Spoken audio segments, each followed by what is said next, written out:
All right, by this point, you've probably heard that a hacker recently tried to hack into the city of Oldsmar, Florida's water supply.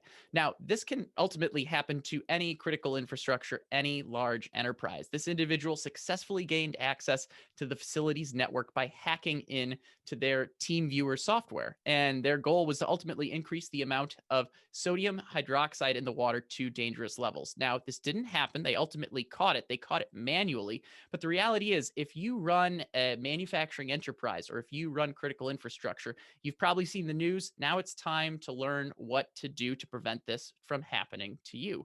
So, we've done some cybersecurity stuff here on Manufacturing Happy Hour before, and I've brought back one of my favorite cybersecurity experts, Kamil Karmali, to share a few tips on what to do to make sure this does not happen to you. Kamil, off to you. Hey, Chris, thanks for having me. Yeah, I mean, securing critical infrastructure means we understand the steps that are required to protect from malicious acts from the outside world. And in this case, you're right; it was a population's water supply that ultimately, human lives were in danger. So this reinforces the need for us to be vigilant and think about the production environment, infrastructure environments, and especially the connections to the outside world in terms of connectivity. Everything's connected today. So strategies on what to do. I always think through a risk-based approach. Identify and protect is kind of that stage one, detecting in real time is stage two, and how do I respond and recover? So I'll just kind of outline some steps in sequence. But hey, I say areas we can help is always first by start by understanding your current security posture or cyber hygiene. Many different ways you could do that, some very cost effective.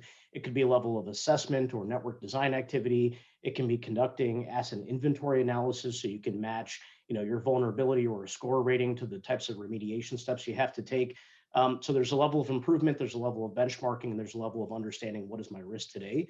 The second I would say is to do that network assess design activity, but also take a look at the compute infrastructure, right? These software applications sit on data centers. And so if you think about ransomware and malware, making sure that there's a solution sitting out there that can be patched and monitored in real time, and thinking about the software applications being kept up to date. You can move into kind of step two, which is detect in real time. This is a matter of really deploying threat detection services as a platform, whether it's a single site or multiple sites, so that you can monitor threats, anomalies, look at threat signatures in real time, and it gives you alerts, right? The ability to respond and recover, the ability to kind of notify and see what's going on. And you can couple that with secure remote access as a platform. Secure remote access is a way of minimizing risk as well, but what you're doing is you're creating an environment, Chris, where customers can control or authenticate access to the system. You're looking at penetration points from the outside world and providing encryption to really reduce that attack surface. But most importantly, you have an audit trail of who's coming in from the outside if you have remote operators or individuals or contractors. And lastly, I would say you got to really think about your workforce and the ability to manage just in case a threat were to take place and you have to respond and recover. So think about the workforce, your ability to manage that 24/7, 365 in real time. If not, right, we can provide network and security operations type of behaviors, but these are really simple ways to start by understanding current state, get to a future state, and how to really manage that environment. Awesome list. So I'm just going to go through some of the notes I took just to quickly recap. You recommend taking a risk-based approach, and you talk about kind of the current state, what you can do in real time, and then how to respond and recover. So you discuss, understanding that initial cyber hygiene is number one, network assessments, patching strategies, things along those lines.